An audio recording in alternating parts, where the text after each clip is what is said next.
Broadcasting from Salisbury University campus, this is WSDL Ocean City, NPR News Talk 90.7. Putting Delmarva first. Stay tuned for Delmarva Today with your host, Don Rush. It was another tough week for the Trump campaign, but what does all this mean for the grand old party? Welcome to Delmarva Today. This is Don Rush. Donald Trump began the week with a denial that he had done any of the things he said he'd done in a 2005 recording that captured his boasts of what would be considered sexual assault. Then came claims by a number of women who said they'd experienced such behavior, some reaching back decades. By midweek, the New York Times reported 2 women making such claims, followed by a third in People magazine. These were coupled with claims that Trump had walked into the dressing rooms of his beauty pageants, where contestants were in a state of undress. Recording has surfaced of Trump boasting of his ability to do just that. All of this hit the Trump campaign hard, with threats of lawsuits, particularly against the New York Times. His surrogates fought back furiously, saying they did not believe these women who had come forward. Trump himself reportedly fumed at the latest coverage and yesterday called all the allegations false. But this is the individual known as Donald Trump. What about the Republican Party that gave him the nomination? A number of GOP leaders have taken back their endorsements, and Trump has opened up a feud with House Speaker Paul Ryan. And what about his supporters who've dismissed the importance of these allegations? To sort all of this out and what it means for the GOP, in our studio this morning is Shawn Bradley. He's with the Wicomico County Republican Party. Also, Greg Bassett with the Salisbury Independent. And welcome to you all. Thank you. Thanks, Don. Well, first, let me just get some initial reaction to the week's events and allegations and so on. Shawn, I'll start with you first. I mean, as a matter of fact, the last we met actually in the morning, and by the afternoon, of course, the recording broke out. And then, of course, as the week has moved on, we've had the women come out and talk about their experience, their claims anyway, and then, obviously, Donald Trump's reaction. All of that's taken place in just a week's time. What's your reaction, and what's your assessment of it? My reaction is, I think it's funny to me that all these things happen out of the blue. Just at the final couple weeks. Where were these allegations at the beginning of the campaign? Where were these allegations when they were 17 or 14 people running for the same position? It makes me think that it's I'm hoping these things aren't true, but again, we're all innocent until proven guilty. That being said, I think it's a great way for the Democratic side to fight back on all the email and the FBI investigation scandals. Let me ask you a follow-up on that. Do you think that the Republicans who ran against him in the primary, they just didn't do their opposition research? Absolutely. They didn't do their due diligence. If these things are true, then a lot of people, including the other side, dropped the ball. If these things are true, you should have never got to this point to begin with. If it is true, it's a great embarrassment. But if these things are not true and are not proven, it just goes to show these are just more than scandal tactics. Craig, what about you? What was your reaction? Well, I sort of see it as, when it came out, I wasn't that surprised because we all sort of know that Donald Trump doesn't live the kind of life that the rest of us live. He lives a life of his own choosing, and it just doesn't have the same basis for what most of us do in terms of how he travels and the amount of money he has. So he's clearly a different candidate, and these other Republicans that were running against him, they kept expecting him to fail. They were going to spend a lot of time on opposition research because people sort of knew who he was, and they all knew he was going to fail, yet he ends up being the nominee through the failures of the other contestants in that race. So we all knew this is what we were going to get with Donald Trump. He's a different kind of guy, but I don't know that takes away from what he's trying to do in terms of an issue. And when you think about what's going on the last 2 weeks, I haven't heard anyone talk about a policy issue in 2 weeks. I'm just hearing accusations and attacks. He's on the campaign trail attacking Paul Ryan. How does that get him elected president, attacking Paul Ryan? He needs to attack Hillary Clinton on some issues, and I would love to hear some sort of discussion about an issue, about Social Security, or, he talks about ISIS a lot, but there's nothing clear about what he's going to do with ISIS. As a consumer of news and as someone who's going to vote, I would just love to hear the Republican candidate and even the Democrat talk about an issue instead of this back and forth. I said it, she said it. It's just an insult to the system, to all of us, that we're having to endure this character debate at this point in a race. Let me ask you this, because I guess it's, for lack of a better word, there's a Trump movement, at least it seems to me, that's occurred. The other day he talked about how this was such an important election that we could lose our country. is there such a thing as a Trump movement? And if so, is that separate, do you think, or have peeled off from, say, the traditional Republican Party? What about you, Shawn? I think that it does. And going back to one thing that Greg had said is that he's disavowing Ryan and other GOP candidates to quote unquote separate himself and increase his standing with the Trump movement. People are tired of politics as usual. He's doing everything he can to say, I'm not part of this guy. I'm not with this guy. I'm not with these people here. I am myself. I am the movement that's going to move the party forward. So he's basically trying to market himself as the ultimate outsider, even if that means damning his entire party. Is that a good thing? I don't probably think so, but that's what he's doing. So people that are the quote unquote the people that were Trump supporters from the start hate government as usual. They want someone who's going to get things done without being bogged down by political red tape. Greg, what about you? I mean, he talked about the other day, I guess, about enduring the slings and arrows, I guess, to steal a Shakespearean phrase, in order to stand up for the movement. Obviously, he was talking about the scandals. Does he represent a movement? Oh, yeah, there's a lot of very angry people out there. There are people who feel like, what I've said from the beginning of this thing, and I think maybe Peggy Noonan wrote it early on, that this has been a war on manners. People are tired of being told that they're politically incorrect. They're tired of what they perceive as other people getting advantages from the government that they don't get, either from taxes or health care or grants or some sort of developmental things. They're just tired of that. They're frustrated. They don't necessarily need it. I think they're tired of other people getting it and they don't understand it. And they're tired of being told that they don't know what they're talking about, that they don't understand America, that they can't say Oriental anymore, they have to say Asian. They don't understand the basis for these things. They don't understand why they can have their guns. And it's a frustration, and they sort of react out of that through the Donald Trumps. The analogy I've used forever is in this race is that it goes back to 1968. This was always reminding me of that Hillary Clinton is Richard Nixon. She's secretive. She's crippled. No one really likes her, but she's probably the most qualified person who's been in this race. Donald Trump is George Wallace. He's just out there saying crazy stuff, crazy by the standards of the mainstream media and the regular political world. He's pushing the envelope. He's got some wacky ideas, and there are people who are like, yeah, and he's saying what people have thought, but they're not allowed to say, and he's made it okay. So to me, it's been like this war on manners, that he's allowed to say this stuff. He's allowed to get away with it. The Mitt Romney thing from last week. Mitt Romney almost had to withdraw from the race, it seemed like, because he was being criticized for not hiring enough women, and he said, I have binders full of women. Well, that was immediately determined as sexist. Then you have what happened this past week in terms of defining sexism. It's on a whole nother level. I just can't believe how much things have changed in 4 years in terms of defining that. Do you think that their anger represents an anger against the changing demographics, against a changing sense of what we are as Americans? Greg? I just think they don't connect with either President Obama or the Democrats. They don't connect with the Republicans. I was having this conversation with someone the other day.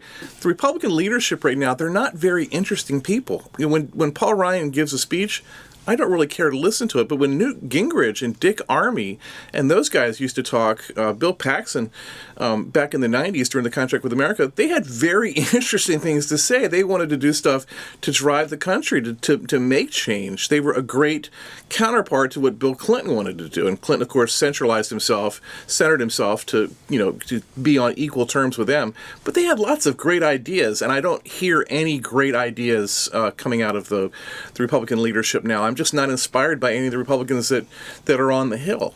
When you talk about being effective, Donald Trump, if he's alienated his own party, which might not even be his party, I don't know, and the Democrats, how effective of a president can he be? How much change can he make if he doesn't have rapport with these guys? Because everyone wants to feel important. They want him to treat them like they're important. And he's not doing that. So I wonder, even if he wins, what the environment's going to be like. Shawn, what about this idea that they're reacting to these changes which seem to be completely out of their control. We obviously know that the demographic changes. I think it was Ronald Reagan when he was elected. On a racial basis, there was 85% white electorate. We're now down to about 72% that expected to drop, with an increase, obviously, in Hispanics. You've got a changing economy globally, which many jobs have disappeared, which is something that Donald Trump has talked about. And so they're reacting to that change as well. Is the America that they once knew? In fact, I heard an interview with a woman who said, the 1950s are really great. I mean, it was a Trump supporter. That hauling back to some place that was different. Is there something more fundamental going on here? The fundamental thing people are saying is it's hard. It's because of regulations and crippling taxes. It's harder and harder for Americans to do business here in America. It was better in the 50s because we look at the industry we had. Look at the industry versus today. It's easier for a company to sell their goods and manufacture out of China because it's so much cheaper. At the same time, we also have Trump talks about this, is that China can import almost all they want here, but try to import American vehicles to China. It doesn't happen. Why is that? Is it because it's an apologetic or weak economic standpoint by our current administration? Is that the truth? Maybe. But I'm thinking that's where Trump's platforms would be strong and would be a good change. Well, the thing I'm thinking about is that as you point out, the 1950s, obviously we had tariffs. We were on top of the world. Everybody else, by the way, had suffered something from the Second World War. Mm-hmm. And as we move forward, I mean, even in the 1960s, something like 1/3 of the labor force and the non-governmental labor force was organized labor. So we were like this island. And the economy, the global economy, then seemed to kind of wash all of that away, so that now we have Donald Trump talking about, well, we got to regain something. Is that, and so I'm wondering whether or not, in part, that's one of the things that they're reacting to, that there's a change. Despite whoever was in power, whoever's in the White House, these changes were occurring. I mean, mm-hmm. I know, for instance, during the Reagan period, there was a thing called the Rust Belt. Mm-hmm. I mean, manufacturing was leaving even during the Reagan administration. This was long before the big free trade agreements. So it seems to me as if something more fundamental has hit these people, at least in terms of the perception of where they are. It's a good point. I'm thinking maybe that American citizenship and business have grown complacent and relying on the government to give them all the answers. I think that's we've kind of lost the mindset of going forward by our own strength, our own abilities and confidences, and allowing others to do it for us in the form of government. That's a good point. I mean, when General Motors was in trouble and Obama went in there and bailed him out, I thought that was the dumbest thing he could ever do. But it worked. So this is an example of the government taking an extreme step and it working. It was sort of done the same way where Bush bailed out the banks during the big recession. But General Motors came back and showed the American ingenuity that it needed. It got the support from the government. I would have thrown the towel on them, but that worked. So that was one of those things that sort of schooled me, as a Republican, that there is a way that government can kind of help do things like this, but still it's off the reservation in terms of what the government really probably should do.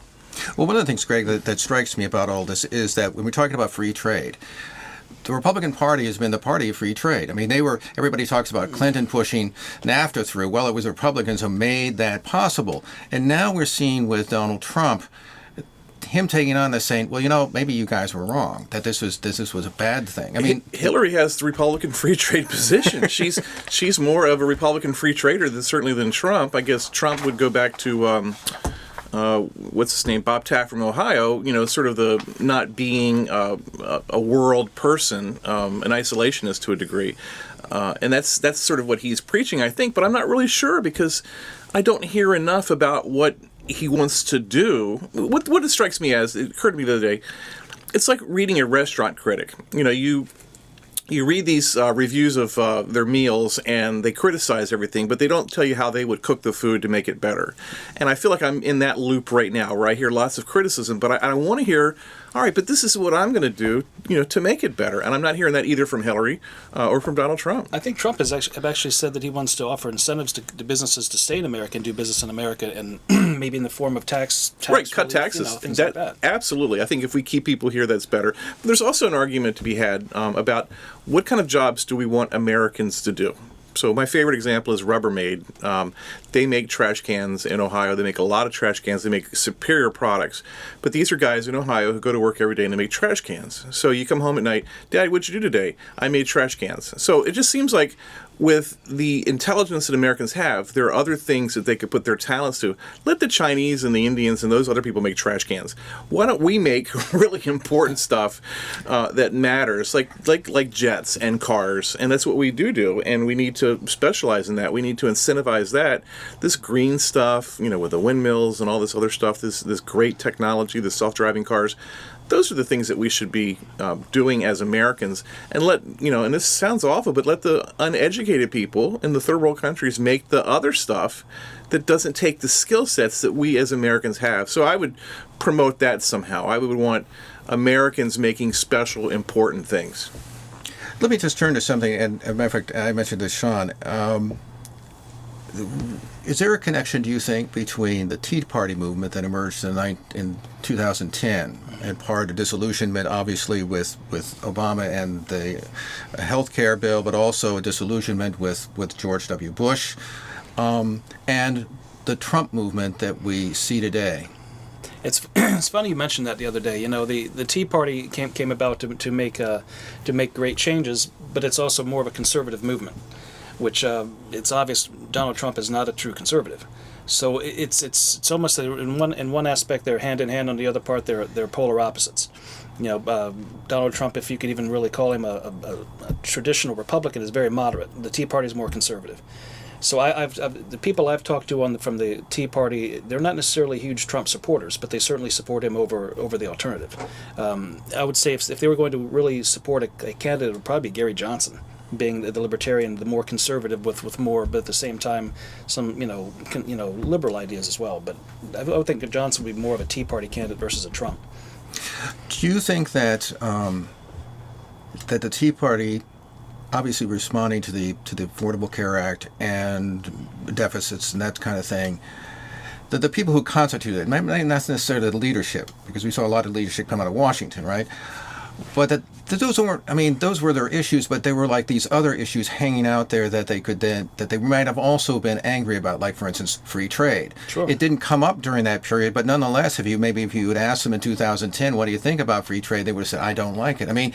Is there a larger menu of issues, perhaps, that was out there for the Tea Party movement? We just didn't see it until the Trump movement came along. Well, the conservative movement is going to be things like the free trade. It's going to be about having immigration, but having it legalized, or people legal. They're mostly the conservative method, like your Second Amendment rights, gun rights, supporting the Constitution.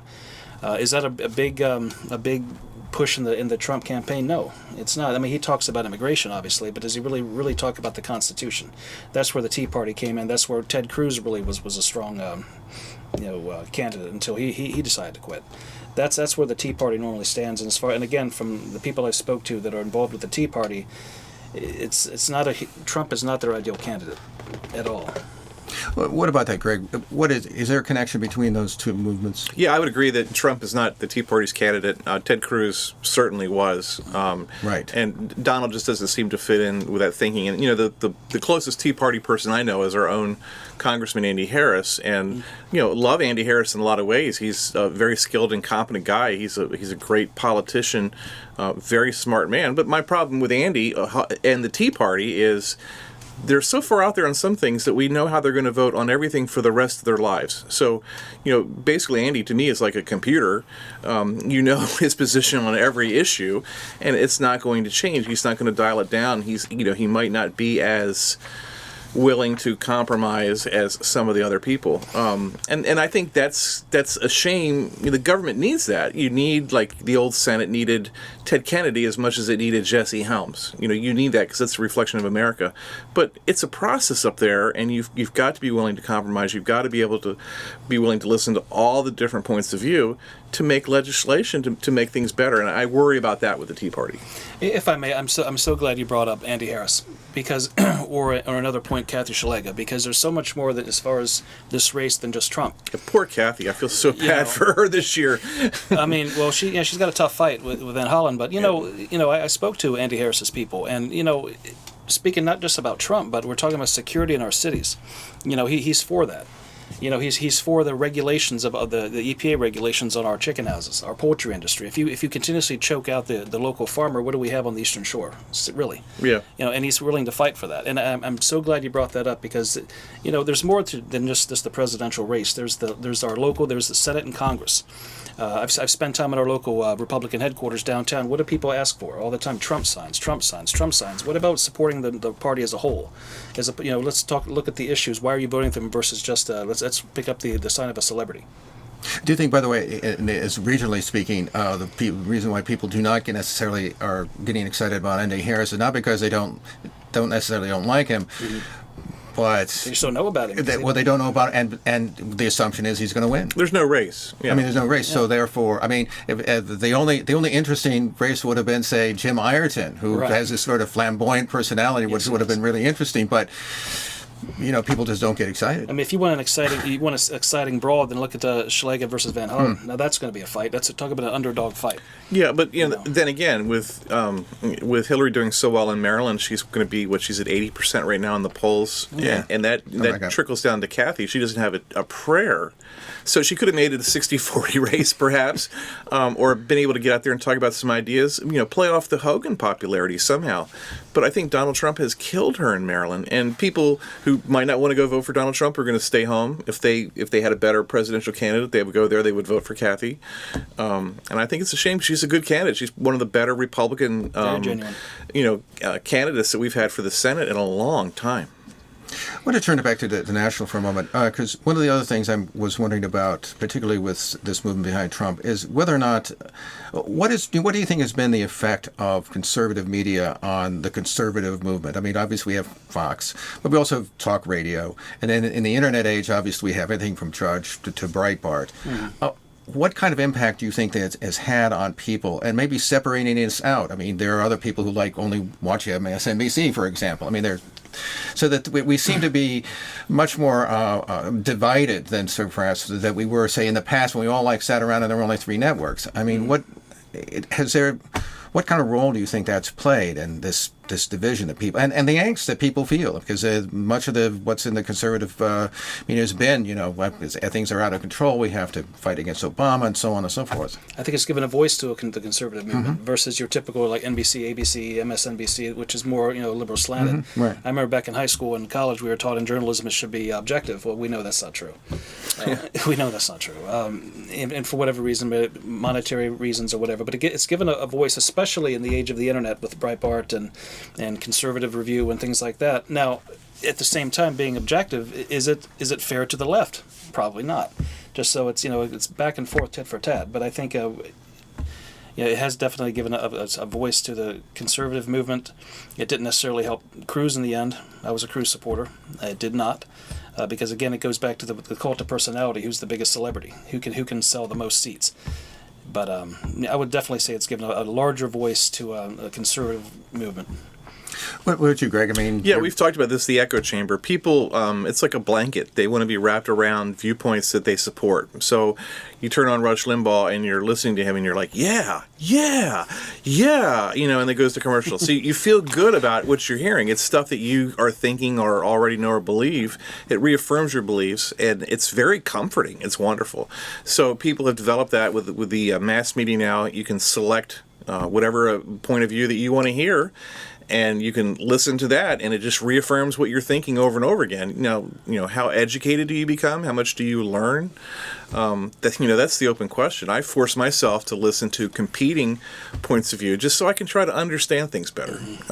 But I do, I detect, as someone who does this for a living, I constantly detect bias all the time. You'll see reporters, they'll write a pretty balanced story, and then you go on their Twitter and you see their personal viewpoints on things, and you realize, wow, they're doing a pretty credible job as a reporter because they obviously hate whoever they just wrote about. And you didn't quite see that in the writing, but you'll see that in their personal stuff. But then again, too, on these websites too, sometimes I can't tell what's reporting, what's news, and what's opinion. So the Washington Post website's a good example. I'll see a headline, and I'll start to read something, and I'm like, oh my gosh, you can't say this in a balanced news report. And then I realize this is on the editorial page, or because it's not even in the paper, perhaps, this is in an opinion area of this website. So even as someone who's supposedly a trained professional, I can't figure out where it is, and I'm sure readers have the same problem. And the thing that's confusing to me is that, I like to read the National Review articles, but they are against the chosen candidate of the Republican Party, because they more of a conservative stand, but they will not. So then if somebody from just reading this stuff, who do I vote for him or don't I? Right. The National Review was pretty high up as far as conservative publications, so they must be the real experts, and they don't like Trump, but why is he the candidate? Right. And you'll learn stuff. Read National Review. You'll learn stuff because there's a diversity. This sounds awful for me to say. You'll learn. There's a diversity of views in National Review, but there is, because it's like The Economist and a lot of these other magazines. They really do research the issues, and they tackle things from all different angles. So it's not a propaganda machine. I don't think it's something that stimulates thought, and that's what's so important. Well, in terms of these kinds of outlets, particularly on the internet, when we initially had Drudge and so on in the 90s, we have Breitbart and the rise of what we've now been called the alt-right. That's kind of at least emerged and come to the surface. They may have, David Duke may, for instance, the former Klansman, may have supported Republican efforts in the past, but he wasn't present. He had no presence at all. Now we get this sort of Breitbart alt-right phenomena going on. Greg, what do you make of that, and how does that impact what we're seeing politically with Trump and all those folks? Because obviously Trump has brought in Stephen Bannon, who's obviously from Breitbart, for example. What does that mean in terms of your party? Well, and this is where something has changed in terms of how information is delivered. It's no longer, we used to have the gatekeepers. So the example I use is I went to college and school for a long time to learn what was news and what was not news, and to figure out how that applied to my community. So I got to be the editor guy, and I could pick the 5 stories that went on the front page every day that I thought that my readers needed to know.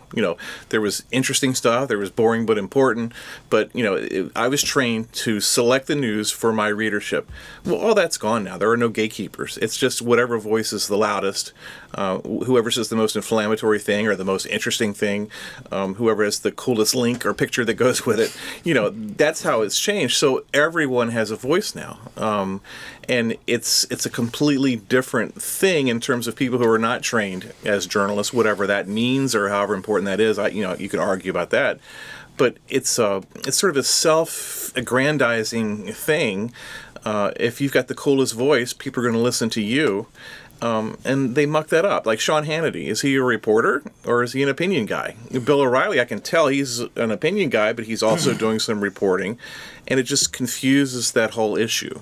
But now there are no gatekeepers anymore. It's whatever makes the most noise and whatever is the hot report of the day. Shawn, are you concerned, by the way, about the influence of sort of what's been described anyway, so the Breitbart wing, that is that there are all these elements that for instance, that William Buckley, we mentioned the National Review, would have dismissed without a Yes. second thought, and yet now they've obviously reached into the national campaign, but they're coming to the surface. I mean, what about that in terms of the impact on your party? Of course it bothers me. It's like using Wikipedia as primary source as to do a paper. Exactly. It might be right, it might not be right.